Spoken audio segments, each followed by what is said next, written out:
नमस्कार दर्शकों, आपको बताते चलें कि 139 गोला विधानसभा के उपचुनाव में 7 प्रत्याशियों ने अपना दावा ठोका है।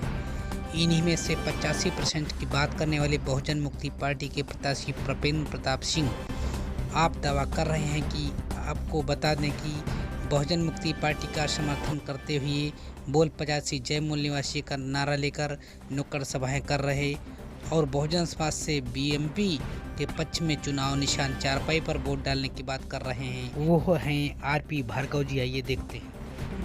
जो लोग नीला गमछा, नीला टोपी, नीला पैंट शर्ट पहनकर बाबा साहब की जन्म जयंती मनाया करते हैं, उन्हीं लोगों को अगर देखा जाए तो जब इधर नवरात्रि का समय आता है, दुर्गा पूजन का समय आता है, पीला गमछा और पीला टोपी लगाकर अभी गुलाल उड़ाते हुए कोई समाज के लोग नजर आते हैं। इसका मतलब हमारे लोगों को बाबा साहब की विचारधारा समझ में नहीं आई। बाबा साहब ने 22 प्रतिज्ञा को लेते हुए कहा था कि मैं ऐसे किसी देवी देवता को भगवान नहीं मानता, मैं किसी ब्रह्मा विष्णु महेश को, गणेश को मैं भगवान नहीं मानता, इस पे विश्वास नहीं करता। 22 प्रतिज्ञा उन्होंने लिया, एक भी प्रतिज्ञा का हमारे लोग अमल नहीं लाते, नहीं रखा। साथियों, दूसरी तरफ हम जो हमारे पासी समाज के जो लोग हैं, उनको बड़े पैमाने पे ब्राह्मणों ने ऊंच नीच की भावनाओं में ग्रसित कर लिया है, कर सकता है। तो अब धीरे धीरे लोग जो है, हमारे समाज के लोग समझ रहे हैं, मैं भी जन्मजात बाबा साहब को मानने वाला नहीं हूँ, जन्म से बाबा साहब को मानने वाला नहीं हूँ, लेकिन आप लोगों जैसे लोग, कुछ लोगों ने मेरे ऊपर समय लगाया, दिमाग लगाया, और जब बाबा साहब का विचारधारा समझ में आया तो पूरी तरीके से ब्राह्मणवादी व्यवस्था को मैंने अकेले लात मारा पूरे गाँव में। हमने जिस तरीके से लात मारा, हमारे चमार भाइयों ने उस तरीके से भी लात नहीं मारा। हमारी माँ खत्म हुई, कोई भी हमने संस्कार नहीं किया। हमारी भतीजियों की शादी हुई, किसी भी ब्राह्मण को हमने नहीं बुलाया, बौद्ध धर्म रीति रिवाज से हमने शादी किया। तो पूरी तरीके से हम गौतम बुद्ध और बाबा साहब के फॉलोवर बन चुके हैं। इसी तरीके से हम बहुत सारे पासियों के, अभी 50 से ज़्यादा लोग जो है पासी समाज के लोग आपके प्रदेश लेवल में, राष्ट्रीय लेवल में काम कर रहे हैं। क्यों कर रहे हैं? उनको बाबा साहब का विचारधारा समझ में आ गया, और बहुत सारे ओबीसी के लोग, बहुत सारे मुस्लिम समाज के लोग आपके साथ में काम कर रहे हैं, पूरे देश भर में राष्ट्रीय लेवल पे काम कर रहे हैं। अभी चांद मोहम्मद जो राष्ट्रीय मुस्लिम मोर्चा के राष्ट्रीय प्रभारी हैं, वो आपके गोला क्षेत्र में पूरे मुसलमानों को आकर उनको जगाने का काम कर रहे हैं, उनका साथ समर्थन मांग रहा है, और लोगों का साथ समर्थन मिल भी रहा है। जाओ अपने घरों की दीवारों पे लिख दो, मैं इस देश की शासक करती जमात हूँ।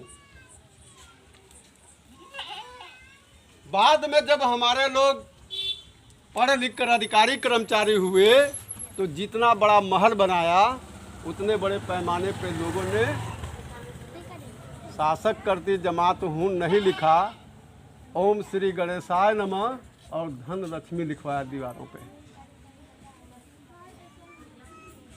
साथियों, आप लोगों को ये बात मैं समझाने का प्रयास कर रहा हूँ। अगर मेरी बात आप लोगों को तिनका भर भी अगर दिमाग में समझ में आता है तो जीवन में बहुत बड़ा परिवर्तन होगा। अगर नहीं समझ में आता है तो कोई परिवर्तन करने वाला है नहीं। संख्या के अनुपात में अधिकार मिलना चाहिए।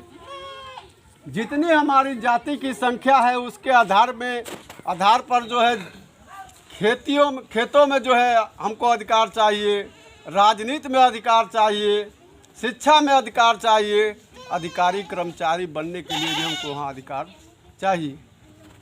आज प्रेजेंट टाइम में आप आरटीआई के माध्यम से आप रिपोर्ट मंगा सकते हो। न्यायपालिका में सारा का सारा कब्जा किसका है? ब्राह्मणों का है। कार्यपालिका में सारा का सारा कब्जा ब्राह्मणों का है। विधायिका में 99.99% किसका है? ब्राह्मणों का है। मीडिया पे पूरा का पूरा कब्जा ब्राह्मणों का है। अगर इस तरीके से अगर पूरे व्यवस्था में ब्राह्मणों का कब्जा है, तो फिर आपका क्या है?